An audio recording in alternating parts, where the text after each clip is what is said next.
we're on. All right out there in Cyberland. Thank you for watching the Ryan Carr Show live. We're here in sunny Chicago, Illinois.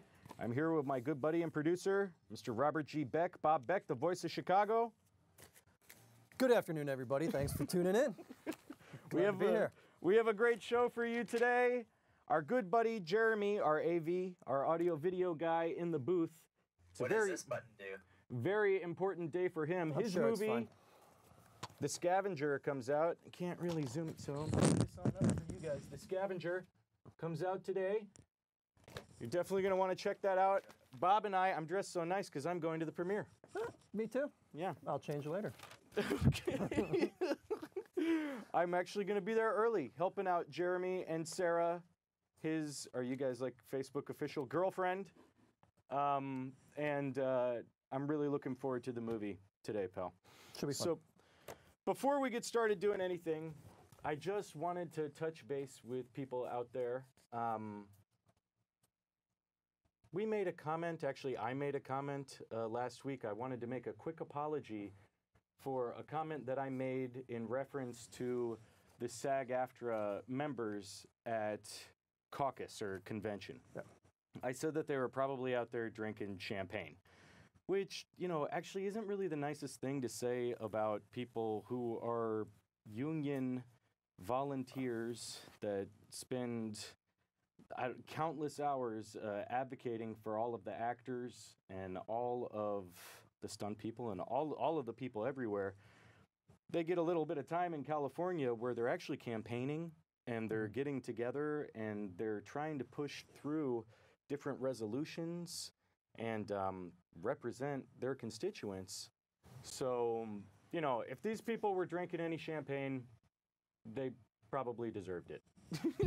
They definitely deserved it. After work hours. And relax. It's fine. It wasn't meant to say they were out there boozing it up and not working for us. So yeah, it was a tongue-in-cheek type of comment. But and a big part of why we got the show started was a word called unity. Unity. And it's like, it used to be that our union and everything was all one solid group. Yes, we were different, puppeteers, actors, whatever, but we were unified. And as a stunt person in Chicago, making the connections with some of the union people has been amazing. It's given me a lot of information, and it's really helped me find some answers that I didn't realize how things really worked until I started making connections with people that went to the union meetings, number one, and read the emails. We're going to go over some of the stuff about the union that we've been going over, but now in a little bit more detail of what maybe you should do if you're looking for legitimacy for your business or really just trying to point people in the right direction. So I'm going to start off with the union update. Miss Natalie Arteaga, who is basically our investigative reporter and our union contact, and anybody that has any union questions, she's a wonderful person to talk to, and she'll get right back to you. She went to convention, and I actually had to do a little bit of research on what convention is, okay? So, or is it Congress? It's convention, okay? At convention, people are figuring out what positions they're going to be on either a local board or a national board. So here in Chicago, we have a local board, and then we also have the national board, which is in LA. I need someone to fact check me on this, but I'm pretty sure that you can only hold so many positions. Either you can be on the national and the local, or vice versa. You can only have so many positions. If you want to turn down one of those positions, like let's say you get elected for a local board position, but then you also get elected for a national board position, and you want to take the national, you can turn down your local board position and appoint it to somebody else. Now, people are saying sometimes that's not... Basically, the people that aren't in power complain that that isn't the best policy, because the best thing to do is the person with the second highest amount of votes should probably be the candidate if somebody's turning down the job. Do you know what I mean? In theory. I get nominated, I'm turning down the job, but I get to nominate who gets the job as opposed to the person with the second highest votes. So there are two groups in power. We go over them a lot. Unite for Strength, in power. They're in power. Gabriel Carteris. They're the ones that are at convention right now, or were at convention. And then there's Membership First. And I wouldn't say that they're the minority. It's actually pretty even. But some of the people that are part of that faction, in a way, are a lot of the stunt people. And interestingly enough, this year, Pete Antico, who was a stunt person, and is a stunt person, I always say that, and I've met him before, he ran and he audited, he found a way to get enough signatures to audit the SAG-AFTRA pension and health plan. And basically the Membership First guys generally don't trust the people that are established in power, and they're trying to really put a scrupulous eye on SAG-AFTRA and the union and all the stuff that's going on. And the union's response to all of that, and Unite for Strength's response to that nobody really talks about, and they should kind of talk about this, is that stunt coordinators and stunt people, which are their own faction, their own group in the unions, should either have their own union, which I think is a great idea, or join the DGA. Okay? And a lot of stunt coordinators are already in the DGA. Right. So, you know, Directors Guild for Directors Guild. And it just muddies the waters. So I'm wondering, I'm like, hypothetically, how can we get all of these people to be happy? And like, it really should kind of be an idea floating around there that it's like, well, if the stunt people made their own group, made their own, SAG-AFTRA isn't actually a union, it's a Screen Actors Guild, okay? And guild is associated with money, okay? Like Gelden. yeah. Gold, Right. right? So maybe the stunt people should, it's going to take a lot of work, but maybe the stunt people should start thinking about forming their own guild. I think the hard part is how much work it's going to take, Be a ton of and getting all the stunt people to basically get along and consolidate their votes, okay? Getting a whole bunch of stunt people to agree is not a very easy thing. And although I voted for Pete Antico,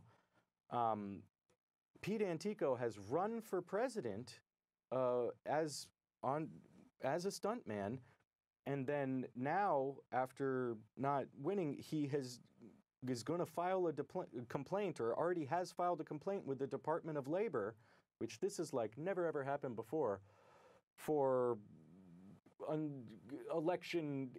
I guess he's pretty much calling them out, saying that they didn't do this accurately. Right. So that's never happened before. It's never happened before, and it's like, well, it's kind of like an all or nothing type strategy. It's like, either I'm going to be the president or I'm going to fucking go to the Department of Labor. You know, it's like, and that's not very, that isn't a very unifying way to get to be. Stunt people and the SAG-AFTRA union need to come together. Where, you know, everyone needs to get together with the union. Everyone needs to go to the meetings. A lot of the people where I see them posting like Membership First or even Unite for Strength videos, I've never seen them at a union meeting ever. Right. I've never, so far all the union meetings that happened this last year, it's like I'd see you, I'd see a couple of other Ninja Club people, and, you know, other than that. Sometimes it's laziness. You just want other people to go to the meetings and then fill you in. I understand people can't go to all the meetings. I get it. But there's a lot of complacency in the business. I watched Gangs of New York last night. It was just kind of like something to do. And one of the parts that really got to me, he's like, you can always hire one half of the poor to kill the other half of the poor. and that's like our union. I mean, it's not the union people that are affecting it, but it's all the different factions. We can always hire one set of these guys to get pissed off at those set of those guys, and it's like that's not how we get anything done. And Right. the whole reason that we started this show was to be more helpful. So just to re-articulate again, we're not trying to take jabs at the union and the offhanded remarks here on the show.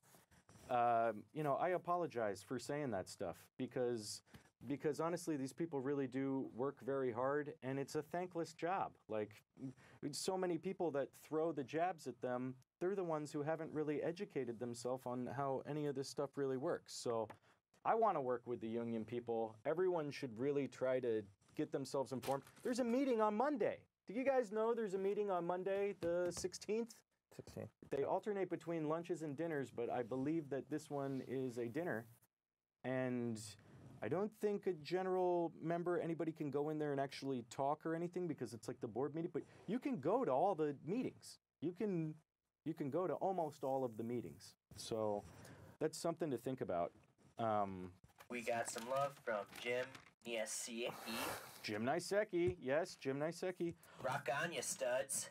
Thanks, course, buddy. Jim. Thanks, Jim. Kate Tobia Oh, hi, Kate. Kate. throwing up the peace sign for us. Aloha. Speaking of, Enrique of course. Guzman. Hey, Very Enrique. excited. Yep. Enjoy New Jersey, my brother. Piggybacking on the union news, our dues are due at the end of this month. Ooh. Biannual dues, so pay them so you can get that shiny new SAG card in the mail. And real quick, October 21st, Making Strides Against Breast Cancer. It's a 5K walk, supporting a lot of brave people who are a lot braver than us, Yes. who were stricken with breast cancer, survivors, people who lost the fight.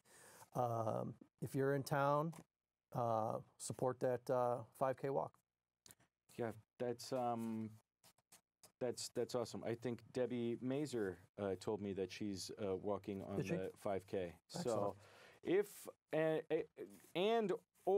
if you're not feeling up to the 5K, but you're still looking for some fun on the 21st, the Ninja Club Funeral Home, my house with Big Tully, we're throwing a party, and everyone's invited.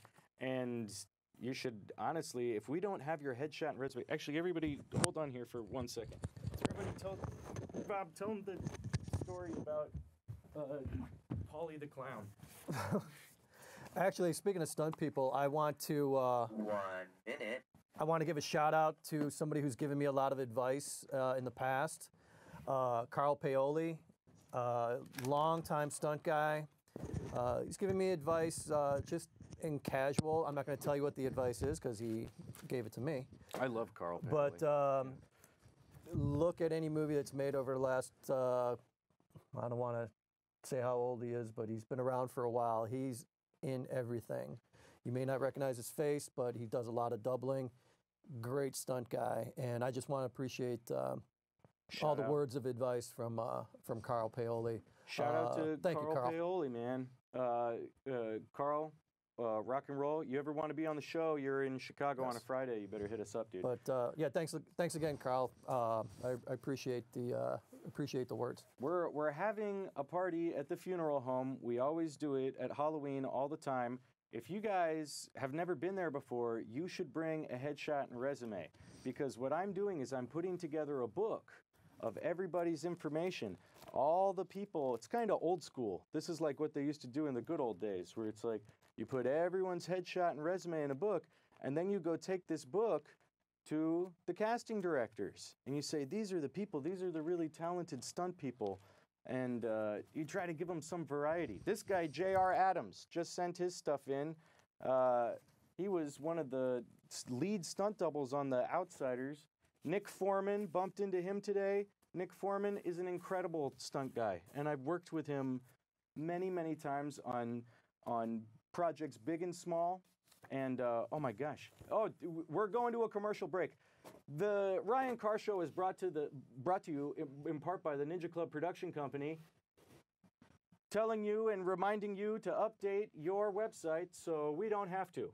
And the Ryan Carr Show will be right back after this.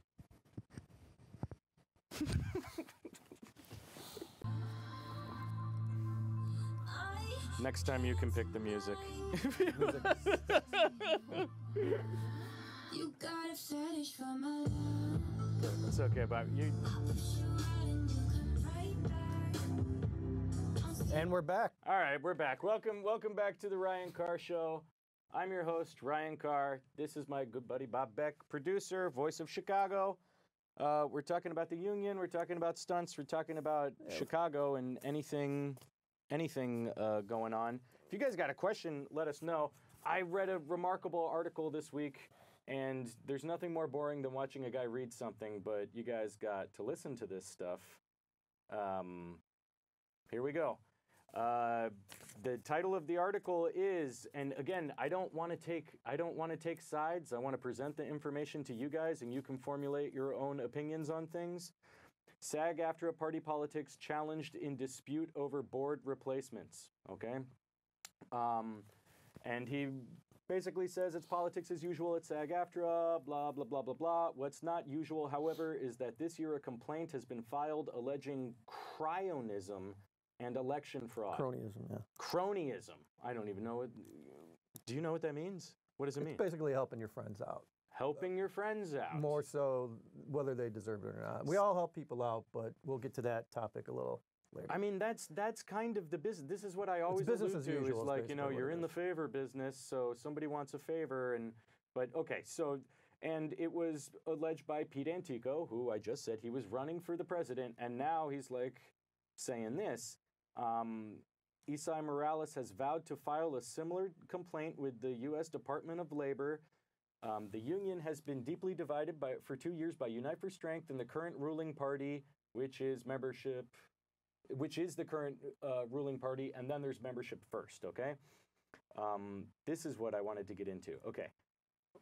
Prior to the election, every candidate signed a consent to serve form which states that once nominating period has been closed, a candidate may not revoke his or her consent to serve.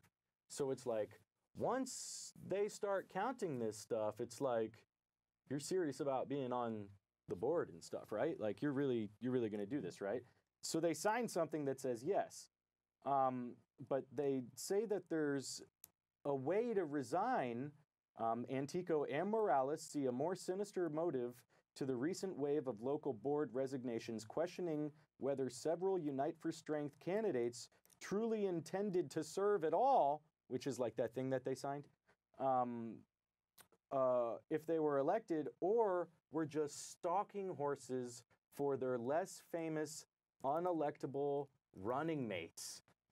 So what they're saying is they put people in there that they knew would win that would not take the job so that they could put people in there that had no chance of winning.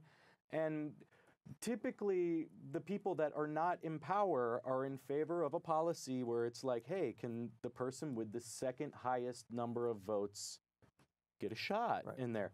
So the jury's out on this. I'm sure there will be updates. And again, it's like the union, you know, love your union, challenge your union. You know, it's like the union's for all of us. It's like, go in there and make a difference. A lot of these people that make a lot of these criticisms, I've never seen them at any meetings. So, you know, use the union as a resource to help you. I wanted to get into some other resources that might help people, okay? The Illinois Film Office, okay? The Illinois Film Office has a database, okay? It has for a long time. It's been out there. I don't know if that is going to make a giant difference, or they can promise you that, oh, now you're going to get phone calls or whatever. But to legitimize your own business, it's a good idea to have it in the Illinois database. If you don't, it's like, you know, whether someone else has it or not, you should. everyone should have their business in the Illinois film database. Well, the more places you're listed, the better. Hopefully. You know, You know. if you're listed in the right places. So there's that. And the other database around town is the Ninja Club database. You can always look up, Jeremy, can you throw that cue card on there? www.one, as in the number or Roman numeral, not the Roman numeral, ninjaclub.com. OneNinjaClub.com.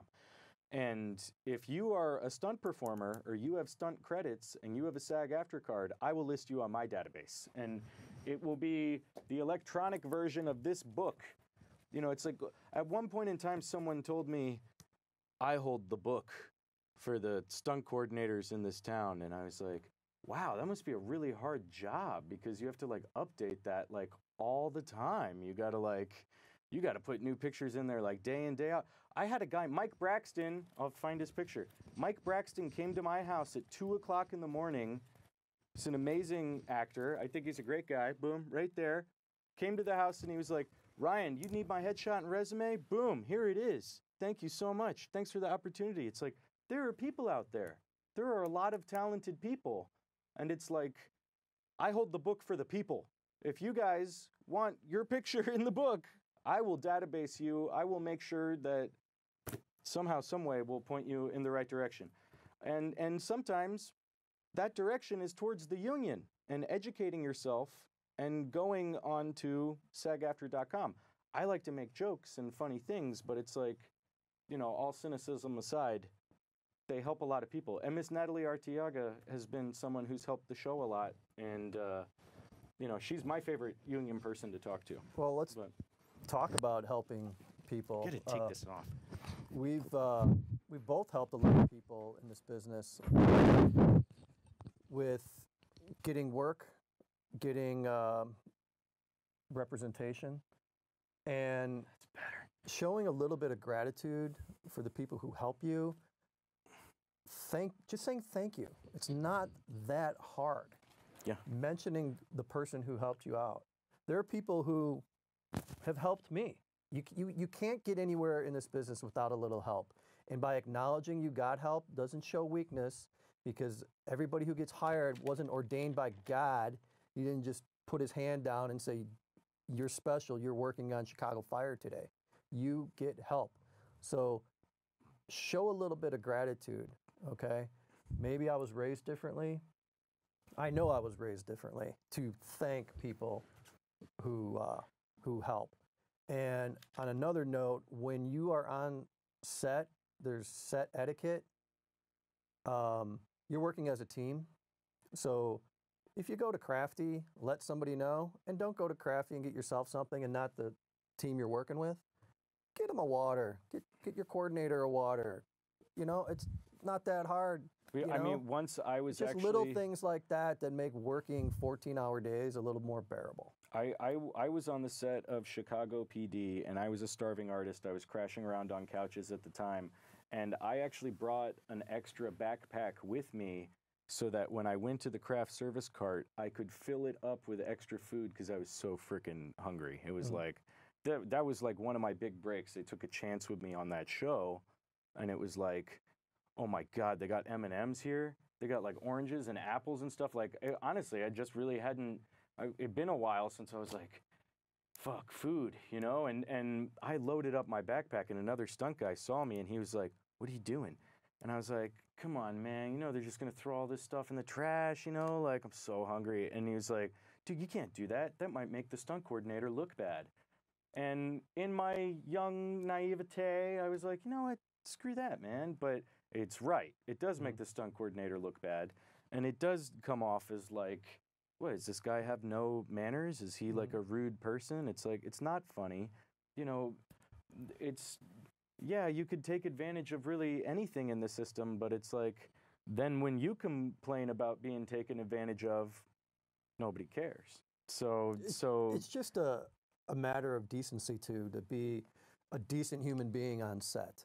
If you're getting yourself water, get somebody else a water. Yep. If you see a production assistant standing on a corner, locking up the street, and it's 85 degrees out, give them a water. You're not showing weakness. You know, I can't stand when people are jerks to PAs. My theory is today's PA is tomorrow's director, or tomorrow's AD at least, maybe a director. So if you want to be a jerk to a PA, couple years, that guy is going to be calling the shots, or that female is going to be calling the shots. Okay, stop it. Just stop this sense of entitlement that you're on set and you're above other people on set.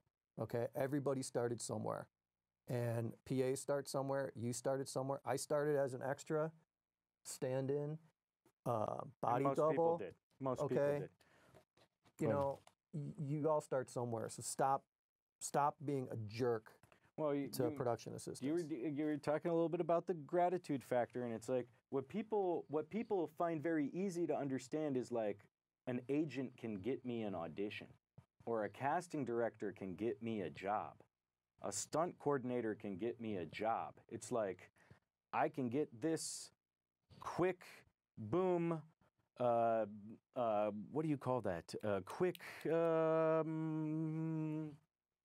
It's not long term. It's not a quick long fix? quick fix. It's not a long term Kia relationship. Dawn says, hey. Hey, Kia, good to hear from you. It's not a long term relationship with someone. It's like Bob is my friend, and then it's like your friend can help guide you through the business. Your friend can introduce you to people. Your friend can get you an agent or introduce you to a casting director, or maybe not a casting director, but a stunt coordinator or somebody. So it's like you really do get farther with friends.